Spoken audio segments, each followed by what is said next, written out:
అందరికీ నమస్కారం.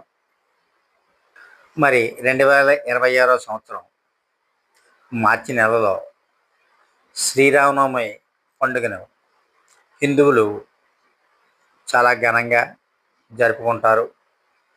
ఉగాది తర్వాత అతిపెద్ద పండుగ ఇదే.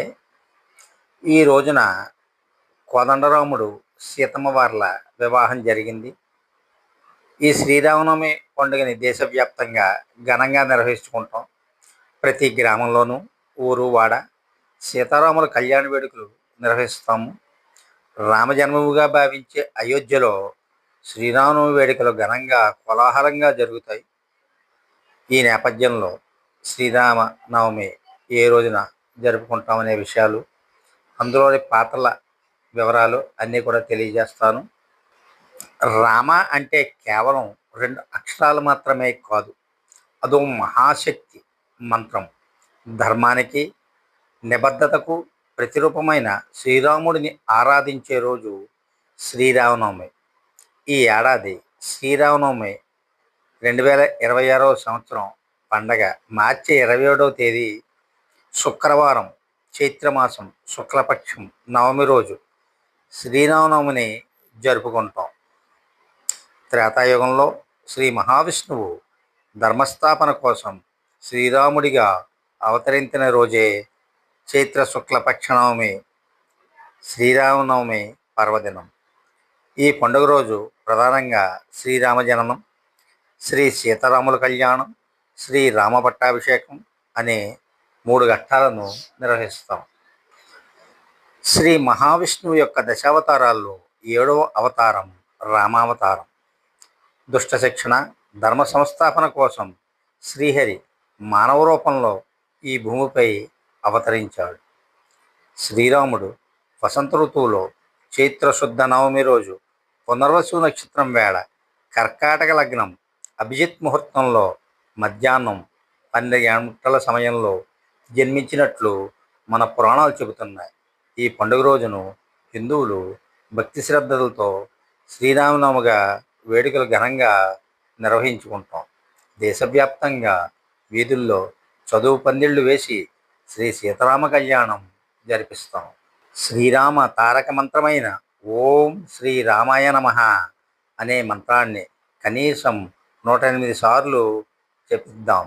అలాగే శ్రీరాముడి మంత్రాలు, శ్లోకాలు కూడా పఠిద్దాం. తద్వారా సకల పాపాలు తొలగి శ్రీరాముడి ఆశీస్సులు లభిస్తాయని మనందరం యొక్క ప్రగాఢ విశ్వాసం. ఇక రామాయణంలోని ప్రధాన పాత్రలను గురించి వివరిస్తాను. ఇక రామాయణంలో రాముడు, ఆయన భార్య సీత, సోదరులు లక్ష్మణుడు, భరతుడు మరియు శత్రుఘ్నుడు మరియు హనుమంతుడు వంటి కొన్ని ముఖ్యమైన పాత్రలు ఉంటాయి. దశరథరాజు, రావణుడు, రాణి కౌసల్య మరియు విశ్వామిత్ర మహర్షి వంటి ముఖ్యమైన వ్యక్తులు ఉంటారు. ఇతర ప్రధాన వ్యక్తుల్లో విభీషణుడు, సుగ్రీవుడు, వాలి మరియు కుంభకర్ణులు ఉంటారు. ఇలా రామాయణంలోని ముఖ్యమైన పాత్రలను వివరంగా చెప్తాను. రాముని కుటుంబం. అయోధ్య. రాముడు, సీత, లక్ష్మణుడు, భరతుడు, శత్రుఘ్నుడు, దశరథుడు, కౌసల్య, కైకేయి, సుమిత్ర, ఊర్మిళ, మాండవి, శృతకీర్తి, శాంత, ఋష్యశృంగ, గురువుడు వశిష్ఠుడు.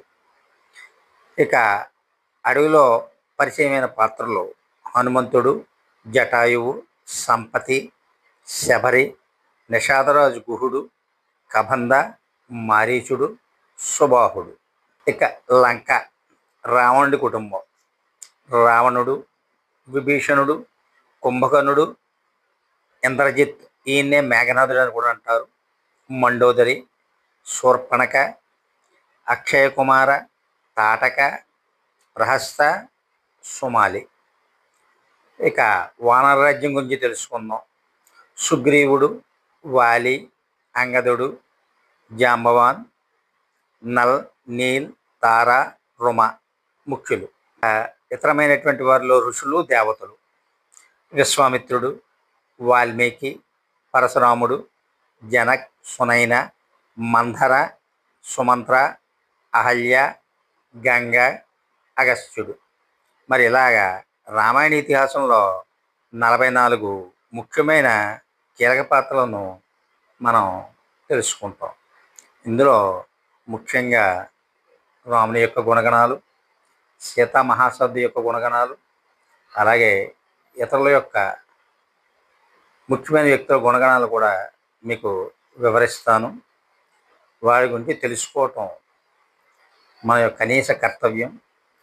మరి మన దేశం రామరాజ్యంగా వెలుగొందాలంటే ఈ రామాయణంలోని పాత్రల యొక్క ఔన్నత్యాన్ని మనం ముందుగా గుర్తించినట్లయితే మన దేశం రామరాజ్యంలా సుభిక్షంగా ఉంటుందని భావిస్తున్నాను. ఇక మన దశరథ రాముడు, కోదండరాముడు, జానకీ రాముడు, ప్రజలందరికీ ఆదర్శప్రాయుడు శ్రీరాముడు. మానవ జీవితంలో విడదీయరాని బంధాన్ని ఏర్పరచుకున్న మహాకావ్యం శ్రీరామాయణం. ఎన్నిసార్లు చదివినా, ఎన్నిసార్లు విన్నా కొత్తగానే అనిపిస్తుంది. మానవుల జీవితానికి అత్యంత సన్నిహితంగా మెలిగే అవతారం శ్రీరామావతారం. రాముడు పరిపూర్ణమైన మానవుడిగా ప్రవర్తించాడు. ఈ ప్రపంచంలో మంచి గుణములు కలిగిన మానవుడు ఎవరు అని నారద మహర్షిని వాల్మీకి మహర్షి ప్రశ్న వేసినప్పుడు 16 గుణములు కలిగిన పరిపూర్ణమైన మానవుడు రామచంద్రమూర్తి అని నిర్ధారించాడు. మనుష్య జీవితంలో శ్రీరాముడి జీవితం మమేకమైపోయింది. ఆయన మానవుడిగా పుట్టాడు, మానవుడిగా పెరిగాడు, మానవుడు పడిన కష్టాలన్నింటినీ పడ్డాడు, మానవుడిగానే అవతారం పరిసమాప్తి చేశాడు. ఆయన సత్యముతో లోకాలను, ధర్మంతో సమస్తాన్ని, శుశ్రూషలతో గురువులను, దానగుణములతో దీనులను గెలిచాడు. అలాగే తన పౌరుష పరాక్రమాలతో శత్రువులను గెలిచాడు. పరిపూర్ణమైన మానవ అవతారమే రామావతారం. మరి ధర్మం తప్పకుండా మనిషి అనేవాడు ఇలా జీవించాలి అని చూపించినవాడు రాముడు. 16 గుణములు పుష్కలముగా కలిగిన ఉన్నవాడు రాముడు. అవి 1 గుణవంతుడు, 2 వీర్యవంతుడు, 3 ధర్మాత్ముడు, 4 కృతజ్ఞతాభావం కలిగినవాడు, 5 సత్యం పలికేవాడు, 6 దృఢమైన సంకల్పం కలిగినవాడు, 7 చారిత్రమును కలిగినవాడు, 8 అన్ని ప్రాణుల మంచి కోరేవాడు, 9 విద్యావంతుడు, 10 సమర్థుడు, 11 ఎన్నిసార్లు చూసినా ఇంకా చూడాలనిపించేటంతటి సౌందర్యం కలిగినవాడు, 12 ధైర్యవంతుడు, 13 క్రోధాన్ని జయించినవాడు, 14 తేజస్సు కలిగినవాడు, 15 ఎదుటివారిలో మంచిని చూసేవాడు, 16 అవసరమైనప్పుడు కోపాన్ని తెచ్చుకోగలిగినవాడు. మరి ఈ విధంగా శ్రీరాముని యొక్క గుణగణాలను అద్భుతంగా వర్ణించాడు నారద మహర్షి వాల్మీకి కోరినప్పుడు. మరి మనం ఇందులో కొన్ని గుణాలనైనా అలవర్చుకొని మనం కూడా చక్కని నడవడికతో